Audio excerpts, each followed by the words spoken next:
Se revisa la idea de educación en Paulo Freire. Paulo Freire nace en Brasil en 1921 y muere en 1997. Uno de los más influyentes educadores teóricos de la educación del siglo XX, promueve una educación humanista que integra al individuo en su realidad nacional. Define la educación como un proceso destinado no a la domesticación, sino a la liberación del individuo a través del desarrollo de su conciencia crítica. Se revisa en la pedagogía del oprimido el unir para la liberación. Si en la teoría de la acción antidialógica se impone necesariamente el que los dominadores provoquen la división de los oprimidos con el fin de mantener más fácilmente la opresión, en la teoría dialógica de la acción, por el contrario, el liderazgo se obliga incansablemente a desarrollar un esfuerzo de unión de los oprimidos entre sí y de estos con él para lograr la liberación. Como en cualquiera de las categorías de la acción dialógica, el problema central con que en esta como en las otras se enfrenta es que ninguna de ellas se da fuera de la praxis. Si a la élite dominante le es fácil, o por lo menos no le es tan difícil, la praxis opresora, no es lo mismo lo que se verifica con el liderazgo revolucionario al intentar la praxis liberadora. Mientras la primera cuenta con los instrumentos del poder, los segundos se encuentran bajo la fuerza de este poder. La cultura del silencio que se genera en la estructura opresora y bajo su fuerza condicionante realizan su experiencia de objetos. Necesariamente los constituye de esta forma. Descubrirse, por lo tanto, a través de una modalidad de acción cultural, dialógica, problematizadora de sí mismos en su enfrentamiento con el mundo, significa en un primer momento que se descubren como Pedro, Antonio o Josefa, con todo el profundo significado que tiene este descubrimiento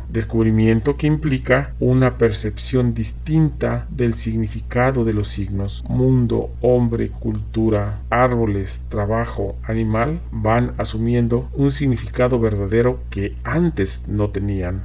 En tanto, en la teoría de la acción antidialógica, la manipulación útil a la conquista se impone como condición indispensable al acto dominador. En la teoría dialógica de la acción nos encontramos con su opuesto antagónico, el de la organización de las masas populares. Organización que no está solo directamente ligada a su unidad, sino que es un desdoblamiento natural, producto de la unidad de las masas populares.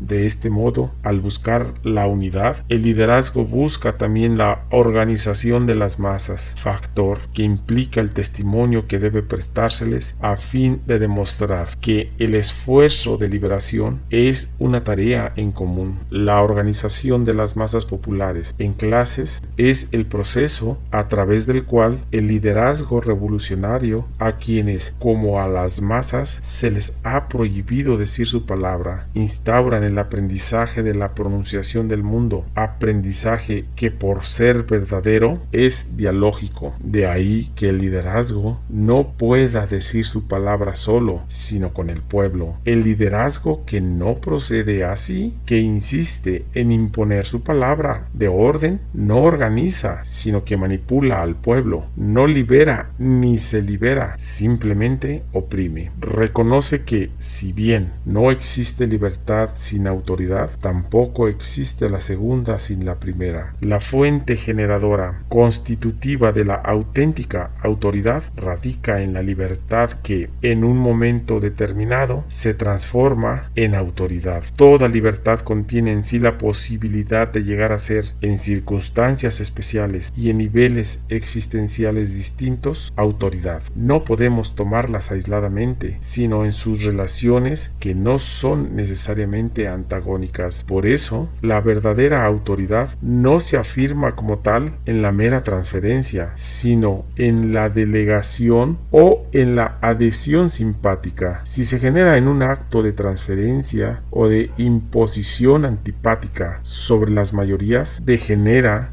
en un autoritarismo que aplasta las libertades. hemos afirmado implícita o explícitamente que toda acción cultural es siempre una forma sistematizada y deliberada de acción que incide sobre la estructura social en el sentido de mantenerla tal como está, de verificar en ella pequeños cambios o transformarla. De ahí que como forma de acción deliberada y sistemática, toda acción cultural tiene su teoría, la que, determinando sus fines, delimita sus métodos. La acción cultural, consciente o inconscientemente, o está al servicio de la dominación o solo está al servicio de la liberación de los hombres. Debe mantenerse como está. Son la incidencia de la acción de los actores. En la síntesis cultural, donde no existen espectadores, la realidad que debe transformarse para la liberación de los hombres es la incidencia de la acción de los actores. Esto implica que la síntesis cultural es la modalidad de acción con que culturalmente se enfrenta la fuerza de la propia cultura en tanto mantenedora de las estructuras en que se forma. De este modo, esta forma de acción cultural, como acción histórica, se presenta como instrumento de superación de la propia cultura alienada y alienante. Es en este sentido que toda revolución, si es auténtica, es necesariamente una revolución cultural.